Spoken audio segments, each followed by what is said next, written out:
नमस्कार शिक्षक आणि विद्यार्थी मित्रांनो. आज शिक्षकांसाठी खूप मोठी आणि महत्त्वाची अपडेट आलेली आहेत. गव्हर्नमेंटकडून एक जी-आर आलेला आहे, एक अपडेट आलेली आहे. बघा या जी-आर नुसार जर अतिरिक्त शिक्षकांचे समायोजन केले गेले नाही, तर पगार थांबू शकतो.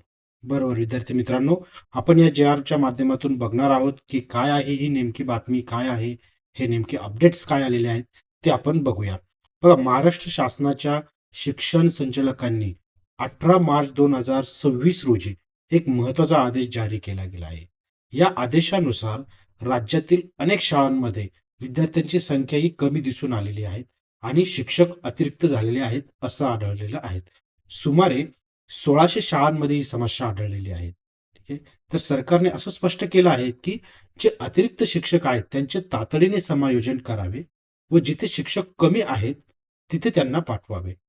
जर हे समायोजन केलं गेलं नाही तर शाळेची मान्यता ही धोक्यात येऊ शकते. आणि सर्वात महत्वाचं आणि मोठं म्हणजे काय आहे की जे जादा शिक्षक आहेत त्यांचं वेतन थांबवले जाईल. आणि या गोष्टीमुळे काय झालेलं आहे की शिक्षकांमध्ये मोठी चिंता तर निर्माण झालेलीच आहे 100%. कारण जे जादा शिक्षक होणार आहेत त्यांचं जर समायोजन झालंच नाही तर त्यांचं वेतनच थांबवले जाणार आहे. पण जर आपण दुसऱ्या बाजूला जर बघितलं आहे की यामुळे जे भविष्यातील शिक्षक भरती होणार आहे त्यांच्यासाठी नवीन मोठी संधी निर्माण होणार आहेत. कारण जर समायोजन कंप्लीट झालं नाही तर भरतीला हा एक अडथळा आहे. समायोजन त्याच्या अगोदर कंप्लीट झालं पाहिजे. जर समायोजन कंप्लीट झालं तर किती रिक्त जागा आहेत हे आपल्याला कळणार आहे.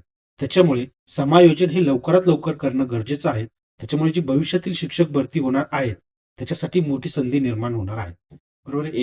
एका बाजूला असं होतंय की या जी-आरमुळे की शिक्षकांमध्ये जे आत्ता शिक्षक आहेत, जे अतिरिक्त शिक्षक होणार आहेत, त्यांचं जर समायोजन नाही झालं तर त्यांचा पगार 100% थांबवला जाणार आहे.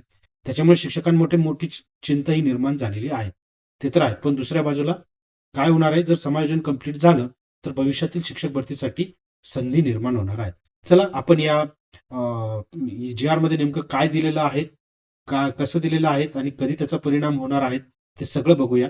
त्याच्या अगोदर जर तुम्ही चॅनलला सबस्क्राईब नसेल केलं मित्रांनो तर कृपया सबस्क्राईब करा, जेणेकरून तुम्हाला शिक्षक भरती संबंधीच्या सगळ्या अपडेट्स तुम्हाला मिळत राहतील. टीईटी एक्झाम असेल, टेट एक्झाम असेल, कुठल्याही प्रकारची शिक्षक भरतीची एक्झाम असेल किंवा शिक्षकांबद्दल कुठलीही महत्वाची अपडेट असेल त्या सगळ्या तुम्हाला आपल्या युट्यूब चॅनलच्या माध्यमातून भेटत राहतील. कृपया चॅनलला सबस्क्राईब करा. चला आपण जी-आर वाचून बघूया काय आहे हा. बघा महाराष्ट्र शासन शिक्षण संचालनालय माध्यमिक व उच्च माध्यमिक बरोबर यांच्याकडनं आलेलं आहेत. कुणाला आलेलं आहेत? प्रति विभागीय शिक्षण उपसंचालक सर्व जे आपले 7 डिव्हिजन आहेत किंवा जे 7 शिक्षण विभाग आहेत महाराष्ट्रातले त्या सगळ्यांसाठी तिथले जे विभागीय शिक्षण उपसंचालक आहेत त्या सगळ्यांसाठी आहेत.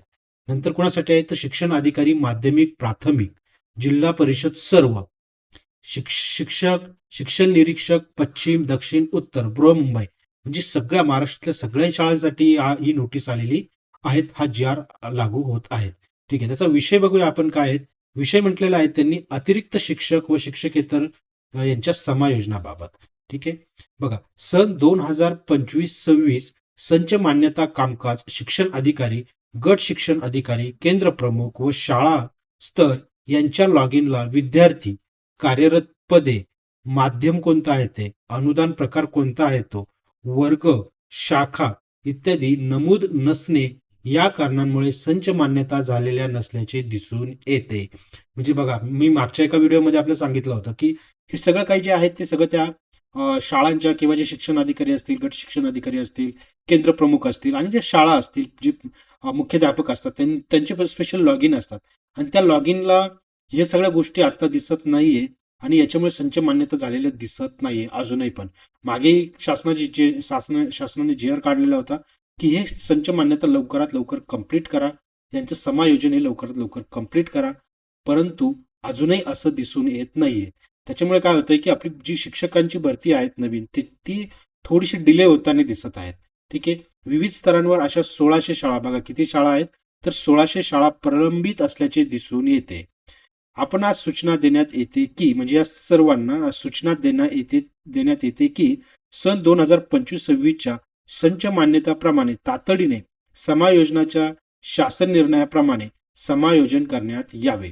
याबाबत निर्देश यापूर्वीच देण्यात आलेले होते. बरोबर, यापूर्वी त्यांनी हे निर्देश जे काही होते हे निर्देश ऑलरेडी आलेले होते. आपल्या युट्यूब चॅनलला मी त्याची अपडेट्स दिलेली होती ऑलरेडी, पण अजूनही तरी ते झालेलं नाहीये. याचा अर्थ समायोजनाची प्रक्रिया ही लांबत चाललेली आहे. तातडीने सन 2025-26 संच मान्यतेचे कामकाज पूर्ण करण्यात यावे. सन 2025-26 संच मान्यता उपरोक्त कारणांमुळे आली नसल्यास तात्पुरत्या स्वरूपातील मागील वर्षाच्या तुलनेत विद्यार्थी संख्या कमी झाली नसल्यास अशा शाळांच्या बाबतीत सन 2024-25 ची संच मान्यता विचारात घेऊन समायोजनाची कार्यवाही तातडीने पूर्ण करावी. बघा, शासनाने ते थोडे लवचिक झालेलं आहे. जरी आता सध्या ती इन्फॉर्मेशन नसेल तर तुम्ही मागच्या 2024-25 ची संच मान्यता विचारात घ्या. जर ज्या शाळांचे विद्यार्थी कमी झालेले नसेल, संख्या कमी झालेली नसेल, तर अशांची 2024-25 च्या शाळांची संच मान्यता विचारात घ्या आणि त्याच्यानुसार समायोजनाची कार्यवाही तातडीने पूर्ण करा. ठीक आहे, असं शासनाने इथे सांगितलेलं आहे. सन 2025-26 ची संच मान्यता झाली नसल्यास मंजूर पदापेक्षा जास्त पदाचे वेतन व भत्ते शालार्थ प्रणालीतून अदा होणार नाही. म्हणजे काय होतंय, जे पदाचे वेतन आणि भत्ते आहेत ते शालार्थ प्रणालीतून अदा होणार नाहीत. पगार थांबवण्यात थोडक्यात पगार होणार नाहीत अशा शिक्षकांचे, जे आता शिक्षक झालेले आहेत किंवा जे जास्त पदे दिसणार आहेत त्यांचे पगार होणार नाहीत विद्यार्थी मित्रांनो आणि शिक्षकांनो. त्याच्यामुळे हे समायोजन लवकरात लवकर झालंच पाहिजे. तर नाही झालं तर अशा 1600 शाळा प्रलंबित आहेत. त्याच्यामुळे त्याचा वाईट परिणाम आपल्या शिक्षकांवर पण होणार आहे. त्यांचे वेतन नाही झालं होणार नाहीत, तर तो एक वाईट परिणाम त्याच्यावर दिसणार आहेत. आणि हे कामकाज पूर्ण झालं तर पॉझिटिव्ह गोष्ट अशी आहे की आपली जी शिक्षक भरती होणार आहे ती लवकरात लवकर भरती ही होईल आणि त्यात नवीन नवीन संधी जास्त होईल. कारण की एकदा समायोजन झालं म्हणजे रिक्त जागा किती आहेत ते आपल्याला कळणार आहे. धन्यवाद विद्यार्थी मित्रांनो. कृपया चॅनलला सबस्क्राईब करा जेणेकरून तुम्हाला अशा नवीन अपडेट्स मिळत राहतील. धन्यवाद विद्यार्थी मित्रांनो.